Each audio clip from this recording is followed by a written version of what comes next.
Fala meus amigos e minhas amigas, eu sou o Lucas Magno e esse é o canal Filmes Seriando. Sejam muito bem-vindos, beleza? Lá vamos nós, o clássico Tubarão está completando este mês de junho 50 anos do seu lançamento. Um filme que mudou para sempre, que foi o primeiro blockbuster, catapultou o sucesso do Steven Spielberg e do maestro John Williams, gerou uma cacetada de imitações, Tubarão na Areia, De Duas Cabeças, 3, 4, indicado em 4 categorias do Oscar, incluindo o melhor filme, o primeiro grande filme a ser rodado no oceano, e tornou o animal mais aterrorizante. Tem polêmicas, ator que estava bêbado, animatrônicos quebrando, curiosidades, bastidores, melhores cenas. Eu vou tentar contar tudo aqui após a vinheta.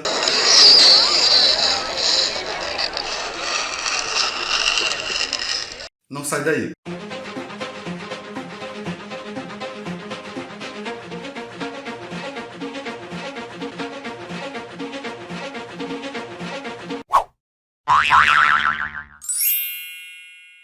Jaws, ou Tubarão, lançado em 1975. Os Dentes do Mar, em francês. A direção é do Steven Spielberg, que dispensa apresentações. É baseado no livro do Peter Benchley, que também é roteirista ao lado do Carl Gottlieb, acho que é assim. O Steven Spielberg disse que quando leu o romance pela primeira vez, ele se viu torcendo pelos tubarão, porque os personagens humanos eram muito desagradáveis. O Dick Richards seria a primeira opção para dirigir o filme, mas ele foi demitido após uma reunião com a Universal. Ele queria que a cena de abertura fosse diferente, a câmera saindo da água, mostrando a cidade, e então uma baleia sairia da água. Os produtores disseram que não estavam fazendo o Moby Dick, e que não trabalhariam com alguém que não saberia a diferença entre baleia e tubarão. O Michael Weiner, que tinha acabado de sair do sucesso Desejo de Matar com Charles Bronson, também foi cogitado. O romance do Peter Benchley foi descoberto em 1973 pela então esposa do produtor e editor da Cosmopolitan Magazine, que era o David Brown. A Ellen Gillian Brown, que deveria extrair parte do romance a ser publicado em uma próxima edição, Brown viu por acidente depois de lê-lo, e aí chamou a atenção do seu parceiro, Richard D. Zanuck, obtendo posteriormente os direitos do livro naquele ano. O Steven Spielberg ele estimou que o roteiro final tinha 27 cenas, que não estavam no livro. Ele não era muito fã da obra e mudou bastante coisa, meteu a caneta. Inclusive, durante a gravação do filme, o roteiro ainda estava sendo escrito. O Howard Sackler também foi chamado para contribuir na história, por causa da sua experiência como mergulhador. Só que ele não queria ser creditado, pois ele sentia que não tinha trabalhado o suficiente para ajudar na história. Quando Spielberg foi convidado, Peter Benchley já tinha enviado 3 rascunhos do roteiro e se recusou a fazer mais. As filmagens foram problemáticas, deveriam durar apenas 50 dias. Foram mais 100 dias. Filmado sob uma ameaça de greve dos atores. Muitos atores enjoavam durante as filmagens, ali no barco. Inicialmente, os produtores queriam um tubarão branco de verdade. Óbvio, perceberam que era algo impossível. Eu acho que sim, né? E aí tiveram que criar a versão mecânica do Bruce. Antes do início da produção, o Spielberg ficou bastante relutante. Ele ficou com medo de ficar com o estereótipo, o diretor de caminhões e tubarões. Ele queria mudar para a produção de outro filme, Look Lady, que era da 20th Century Fox. Só que ele tinha ainda um contrato com a Universal. O Brown ajudou a convencer o Spielberg a continuar com o projeto, dizendo a ele: depois de Tubarão, você pode fazer todos os filmes que quiser. Inicialmente o orçamento foi de 3,5 milhões. E como eu falei, o cronograma deveria ser 50 a 55 dias. A Universal pressionou que as filmagens terminassem até junho, quando o contrato com grandes estúdios estava prestes a expirar. Bom, durante as filmagens, por conta dos atrasos, a Universal enviou um dos magnatas, o Sidney Sheinberg. Ele queria cancelar o filme inteiro, mas o Spielberg convenceu a esquecer essa ideia. O Spielberg esperou mais de 2 horas antes de poder encontrar com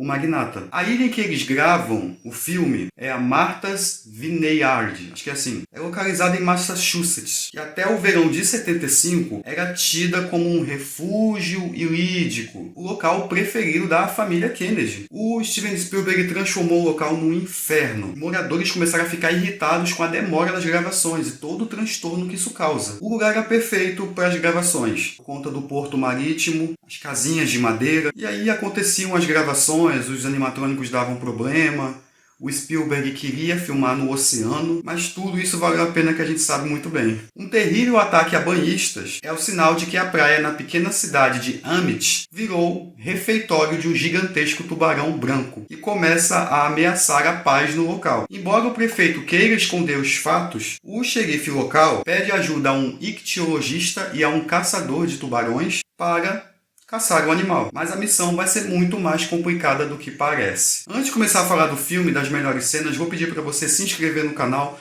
Comenta aí se você gosta de tubarão. Eu estava doido para trazer esse filme e como está completando aí esse mês 50 anos e vai ter um documentário, eu aproveitei para trazer. Comenta aí qual é a melhor cena para você e peço também que você me dê dicas de filmes e séries para trazer para o canal. Também vou deixar minhas redes sociais aí para você me acompanhar. E olha que legal aqui, ó, que eu tenho Tubarão, vou deixar aqui para a luz não atrapalhar.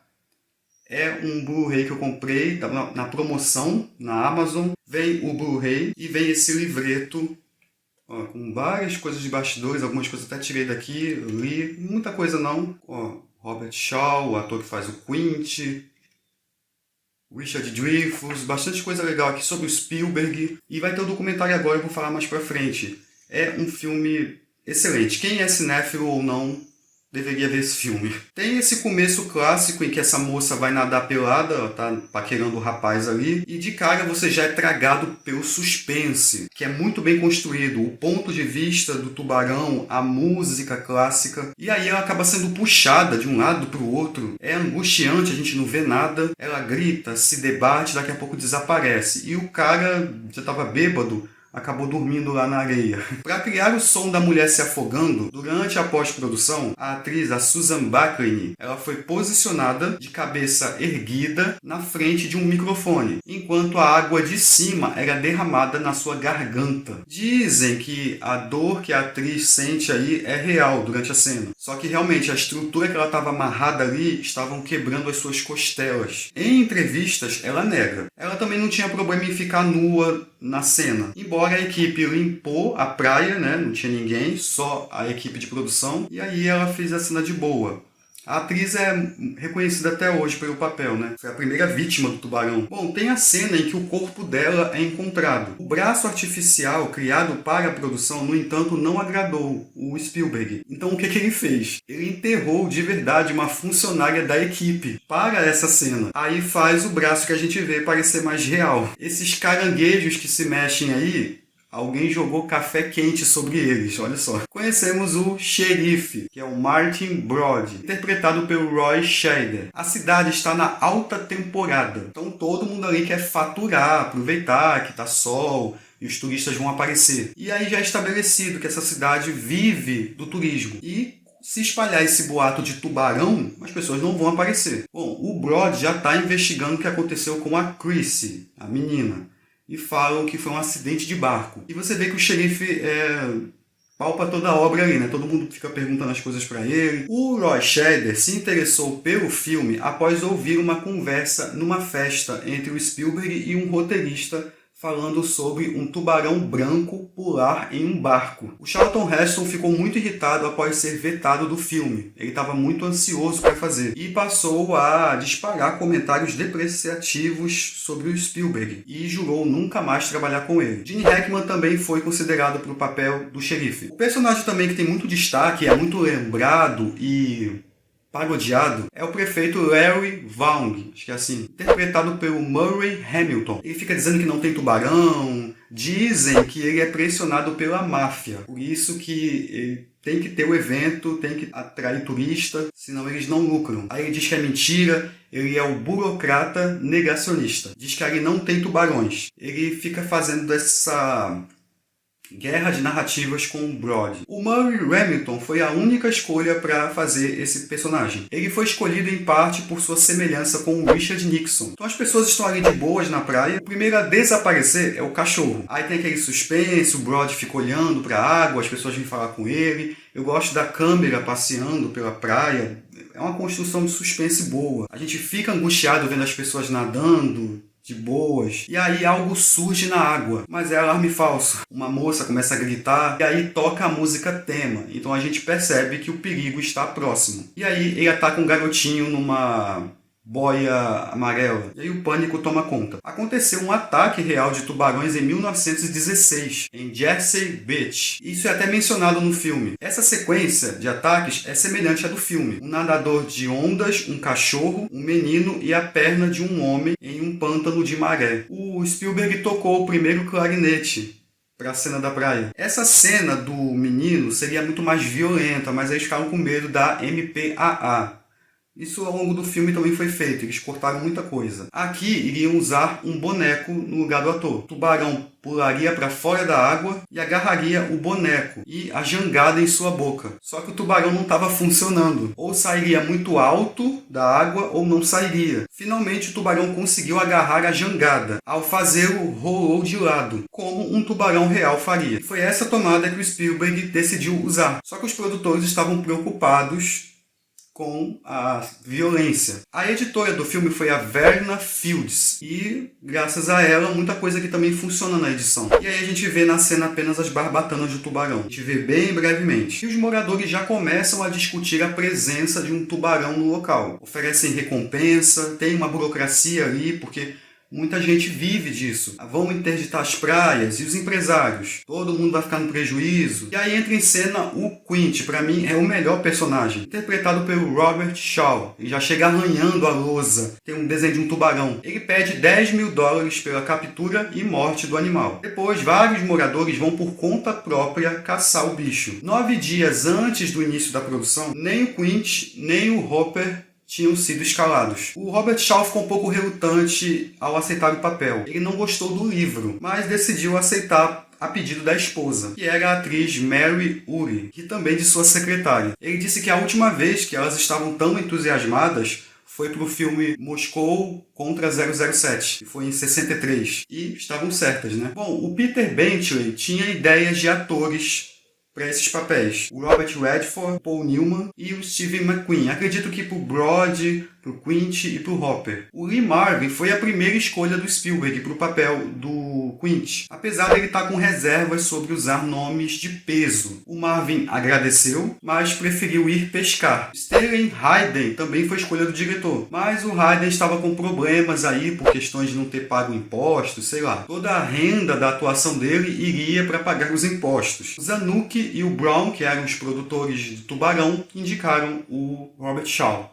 para o Spielberg. O Oliver Reed recusou o papel de Quint. Paul Newman também. A esposa do Brody é a Ellen. Ela não tem tanto destaque assim, interpretada pela Lorraine Gary. A Victoria Principal foi considerada para esse papel também. O Brody é o que mais se consome diante dessa realidade que está acontecendo ali na cidade. Temeroso pelos filhos, né? O filho dele passa por um perigo. Responsabilidade sobre os moradores. A mãe do menino que foi devorado pelo tubarão dá um tapa nele, o culpando porque já sabiam da presença do tubarão e não fizeram nada. Ele passa a pesquisar sobre tubarões. 2 pescadores por conta própria vão atrás do tubarão à noite. Essa cena também é muito boa. O bicho puxa a boia com tanta força e derruba ali as coisas. A sorte que ninguém é devorado. O Spielberg queria que o ator Joe Spinell e o Frank Pesce interpretassem esses 2 pescadores. Só que o Pesce não pôde chegar nos locais da gravação. Esses 2 pescadores eram pescadores reais que viviam no local. O Spielberg não queria que eles fizessem esses personagens porque eles eram ruins. Só que eles mesmos insistiam em fazer as próprias acrobacias. O Spielberg meio que se vingou deles repetindo a cena várias vezes. E tinham que também dublar os diálogos. Não uma vez, mas 2 vezes durante a a pós-produção. Conhecemos o Matt Hopper, interpretado pelo Richard Dreyfuss, bem novinho. O Richard Dreyfuss também de início rejeitou o papel. Ele disse que adoraria assistir Tubarão, não fazê-lo. Jeff Bridges, Timothy Bottoms, John Voight, Jan Michael Vincent foram considerados para o papel de Hopper, assim como Dustin Hoffman, Kevin Kline, Don Scardino, Charles Grodin, Erland Josephson. Este último disse que preferiria batalhas espaciais com a atriz Liv Ullmann, ao invés de lutar contra um tubarão. O Richard Dreyfuss disse em entrevistas que eles começaram a filmar sem nenhum roteiro, sem elenco e sem tubarão. No romance, o Hopper tem um caso com a esposa do Brody, só que foi considerado muito irrelevante essa história para o filme. A sugestão do George Lucas foi o Richard Dreyfuss. Eles já tinham trabalhado em Loucuras de Verão de 73. Tem a cena da autópsia da moça. O Hopper vai narrando o que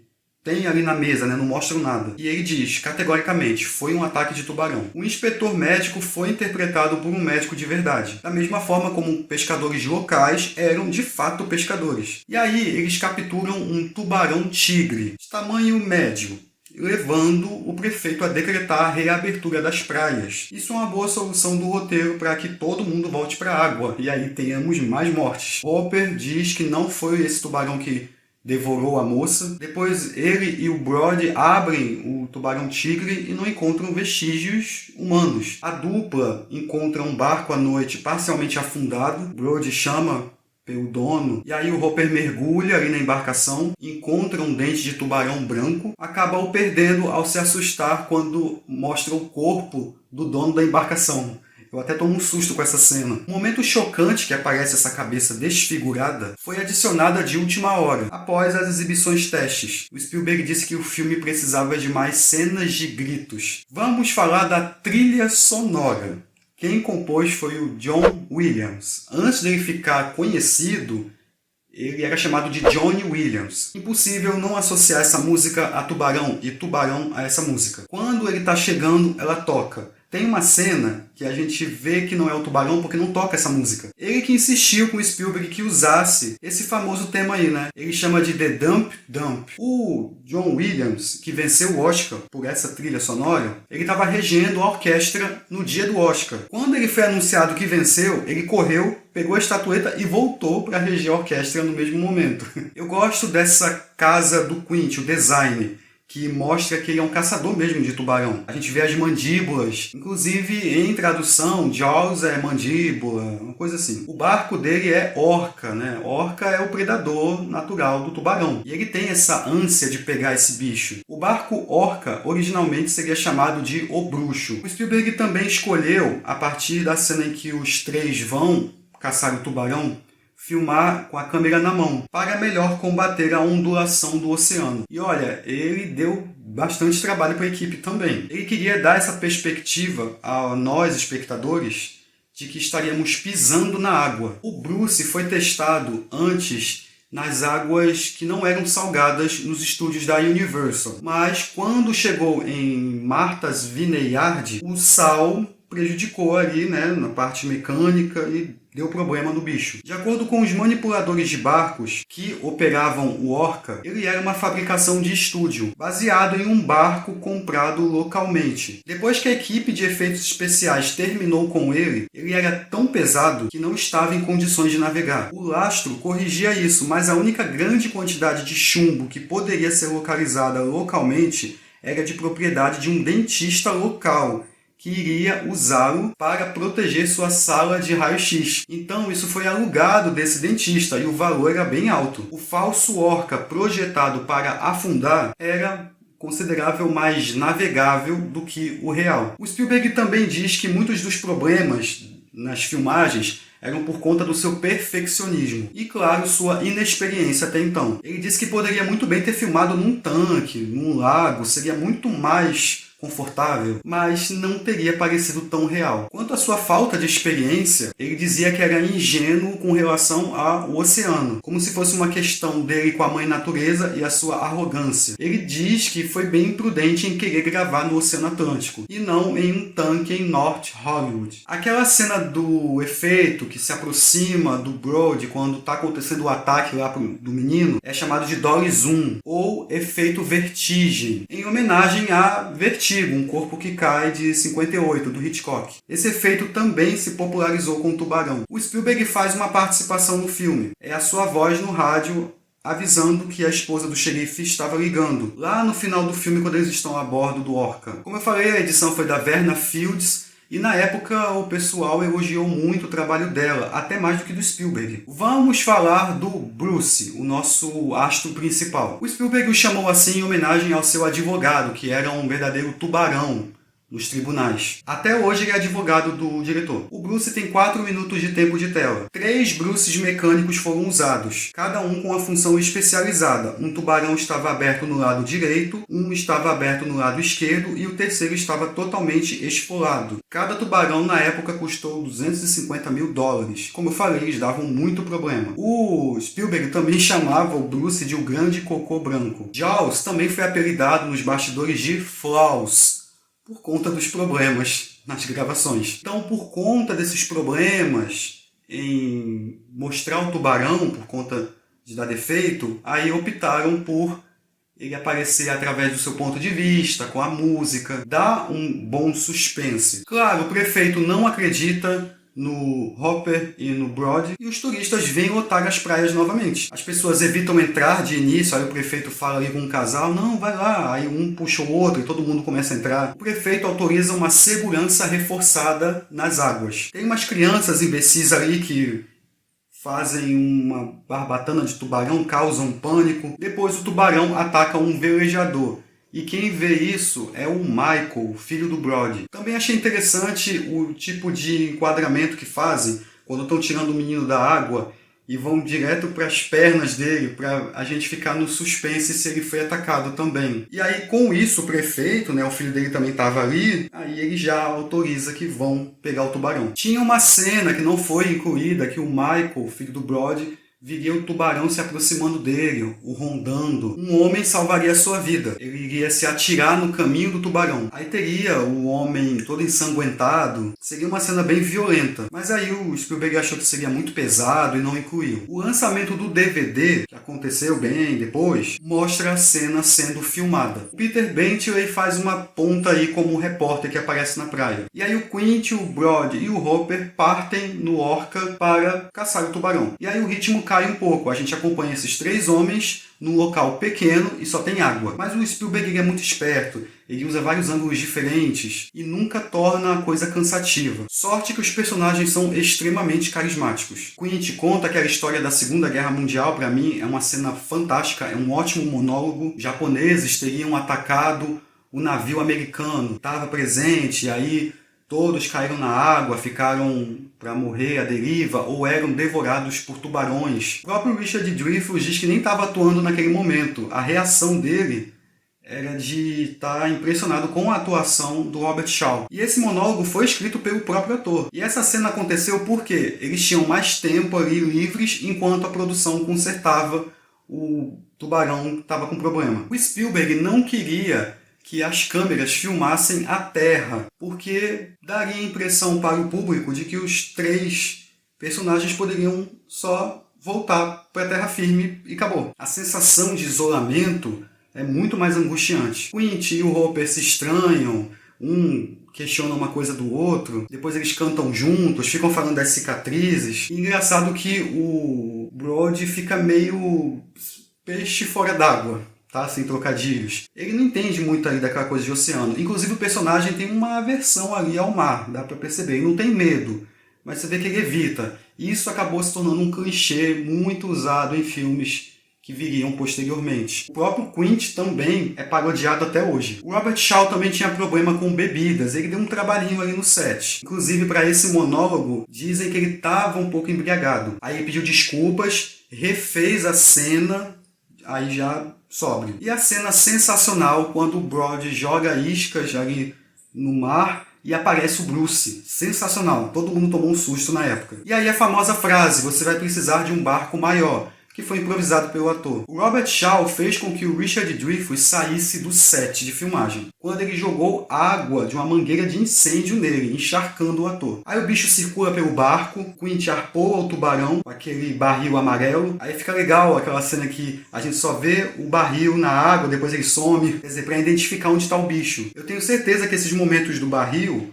o Bruce apareceria mais. Como dava defeito, eles usaram essa questão aí e eu acho que ajudou bastante para criar mais suspense, angústia. Ele chega a puxar 3 barris. O tubarão também os ataca à noite, quebra o motor. Eles passam a noite toda consertando. Aí no dia seguinte, o Quint e o Hopper puxam a corda e aí aparece o tubarão de novo, a gente toma outro susto. O Brody tenta chamar a guarda costeira, o Quint vai lá e quebra o rádio, porque o propósito dele é matar o tubarão. Tem outra perseguição, Quint arpeia outro barril no bicho, ele arrasta o barco, aí eles tentam levá-lo para as águas rasas. O motor acaba falhando outra vez. Eles planejam aplicar uma substância no tubarão. Aí o Hopper coloca a roupa de mergulho e entra numa gaiola. Eu fico muito angustiado com essa cena. O bicho passa por ele e o ataca pelas costas. O arpão com a substância cai, o bicho o ataca de novo, e aí ele consegue escapar. O Hopper originalmente era para morrer no filme. Eles iriam usar um manequim, aí quando filmavam essas cenas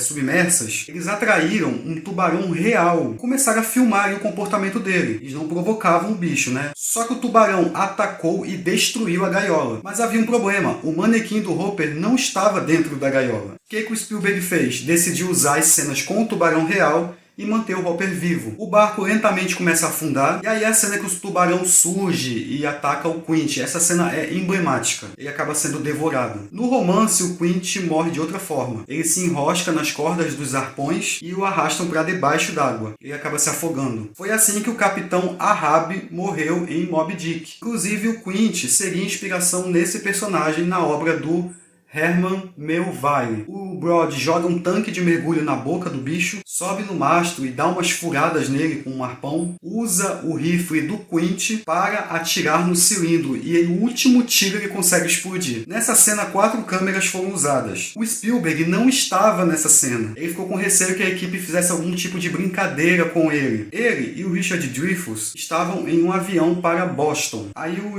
Dreyfuss perguntou como é que foi a cena final. E o Spielberg respondeu, eles já estão filmando. No início do filme, o Brody está folheando um livro sobre tubarões. Uma das fotos mostra um tubarão branco com um tanque de oxigênio na boca. Exatamente como aconteceria no final. Essa cena que o barco orca está afundando, precisaram fazer 75 tomadas dela. O Roy Scheider não confiava na equipe de efeitos especiais, porque eles tinha medo de não conseguir ser resgatado. Aí ele escondeu machados e machadinhas ao redor da cabana, em caso de emergência. Aí o Hopper está vivo, ele e o Brody nadam nos escombros do Orca de volta a Amity Island. Aí mostra ali a praia, ele chegando, e o filme termina. Já foi provado que os tubarões não atacam os humanos assim do nada. Muita gente critica esse filme porque a partir dele, muita gente começou a caçar tubarões e a vê-lo como um vilão. O Peter Benchley e o Steven Spielberg, em entrevistas depois, disseram que realmente se arrependem da forma que abordaram o bicho. Benchley se tornou até um ativista pela causa. Bom, a população da cidade Martha's Vineyard, onde o filme foi gravado, é em torno de 5.000 pessoas. Após o filme, aumentou para 15.000. O Peter Benchley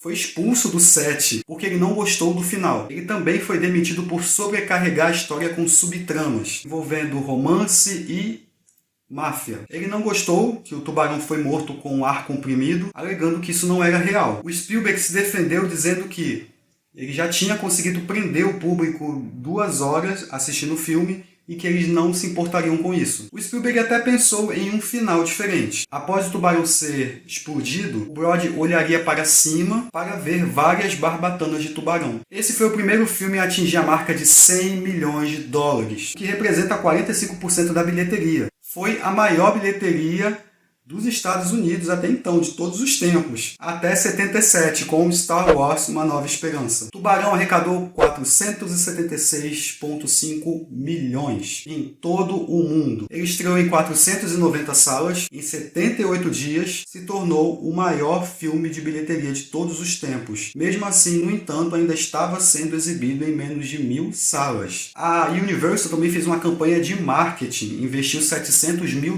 na época, algo improvável. Eleito o 6º filme mais assustador de todos os tempos pela Entertainment Weekly. Depois que as filmagens foram concluídas, o Spielberg passou uma noite em um hotel em Boston, antes de voar de volta para Los Angeles. Ele teve um ataque de pânico devido ao estresse por meses. Também teve pesadelos. Ele sonhava em estar no oceano, mas também ele estava dormindo num colchão d'água, então dava aquela sensação de ondulação, ou de estar num barco, né? Tiveram alguns incidentes ali, parece que um equipamento caiu na água, eles acharam que tinham perdido tudo. Um dos roteiristas e o Spielberg quase morreram em um acidente marítimo. O Richard Dreyfuss quase ficou preso naquela gaiola de aço. O Spielberg convidou o Martin Scorsese, o George Lucas e o roteirista John Milius para uma visita ali ao set. Só que o Lucas, em brincadeira, enfiou a cabeça na boca do tubarão. O Milius e o Spielberg, de brincadeira, apertaram os controles e fechou,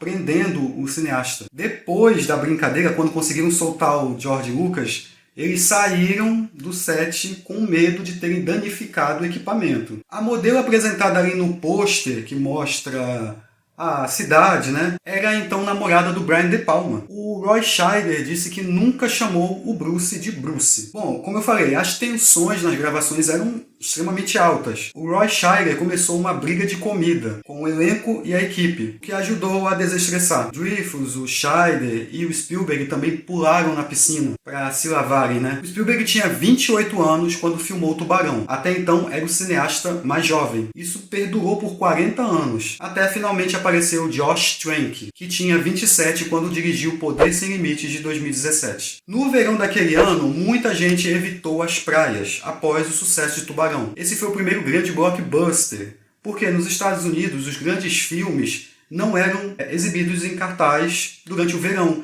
porque muita gente ia passear, caminhar, e Tubarão mudou isso.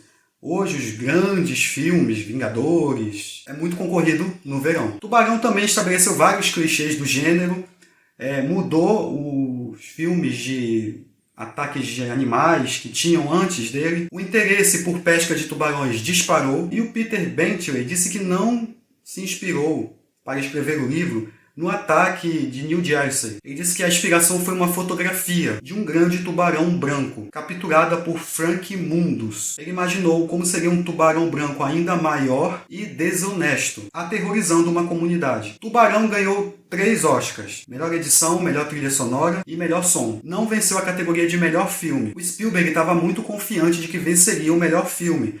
Ele também ficou triste de não ter sido indicado a melhor diretor. Naquele ano, Um Estranho no Ninho, protagonizado pelo Jack Nicholson, foi o vencedor. Para o Spielberg, Tubarão é o seu projeto simplório. Assim como em Sexta-feira 13, eu comentei aqui no canal, que deu origem ao subgênero o Slasher Camp, Tubarão também deu origem a um subgênero, né, que é o filme de tubarão. Ou então Open Water. A gente tem aí o Sharknado, né, tem uma paródia de Uma Família da Pesada. Acho que os Simpsons também tem. Tem um episódio de uma série setentista, Happy Days Hollywood, que faz paródia com tubarão. Eu lembro de uma notícia de uma sessão ao ar livre, numa piscina, num lago, o telão projetado e as pessoas numa boia assistindo Tubarão. Bom, a imagem da garota na superfície, na água, que é o pôster clássico, na verdade foi roubada de uma ilustração do Roger Castell para a edição de bolso do romance. O Castell baseou o peixe grande em um diorama de um tubarão branco do Museu Americano de História Natural. E a nadadora foi modelada a partir de uma mulher que o Castell havia desenhado em um anúncio de uma revista. Tivemos as sequências Tubarão 2, de 78, Tubarão 3, de 83, Tubarão 4, A Vingança, de 87. Eu não gosto de nenhum desses filmes. Além de Moby Dick, Tubarão pode ter a ver com uma peça do Henrik Ibsen, Um Inimigo do Povo, na qual um médico tenta avisar moradores de uma cidade que o seu resort está contaminado. Muitos outros filmes de monstros aquáticos viriam após Tubarão. Como eu falei, né? Criou-se um subgênero. Orca, Baleia Assassina, Tentáculos, do mesmo ano, 77. Piranha, de 78. Criaturas das Profundezas, de 80. Do Fundo do Mar, que tem o Samuel Jackson, né? É outro filme muito conhecido aí. Também não tem como lembrar de Procurando Nemo, né? Que tem o Bruce, que foi uma homenagem a Tubarão. Tem o desenho da Hanna-Barbera, não sei, acredito que tenha sido inspirado. Tubarão. É um filme divertido, é aventura, tem suspense. Gosto muito dos personagens. Essa direção que mantém o bicho escondido, ele só aparece depois de 1 hora de filme. Eu, quando era criança, vi na televisão aquela criança sendo devorada. Fiquei com muito medo. Eu ia nas praias aqui no Rio, imaginando o tubarão aparecendo. Acredito que na época causou o mesmo frenesi que Exorcista, Sexta-feira 13. Tanta confusão, equipamento dando problema, brigas, perrengues no mar, mas valeu a pena. E o Spielberg tem muito orgulho disso hoje. E está chegando aí Jaws 50, The Definite Inside Story, documentário que vai abordar os bastidores e o legado de Tubarão. Ele vai estar disponível no Disney Plus, deve ser agora em julho. Então eu estou muito ansioso para acompanhar. É isso aí, pessoal, isso que foi Tubarão. Espero que vocês tenham gostado do vídeo. Se eu esqueci alguma curiosidade, pode comentar aí, são muitas coisas. Eu tentei trazer o máximo que deu, mas se você quiser comentar aí, vai ajudar bastante. Mais uma vez eu peço para você se inscrever no canal, comenta se você gosta do filme ou não, qual o seu filme de tubarão preferido. Eu acredito que Tubarão não vai ter outro filme parecido com esse. E se você gostou do vídeo, dá uma curtidinha que me ajuda bastante. Redes sociais aqui embaixo, críticas, sugestões, feedbacks, elogios. Deixa tudo aí que eu vou ler e vou responder. Se possível, compartilhe o vídeo. Vou deixar mais 2 vídeos aqui do lado também, e é isso. Se você é fã de Tubarão, a gente se vê no próximo vídeo. Um abraço. Fui. Tchau, tchau.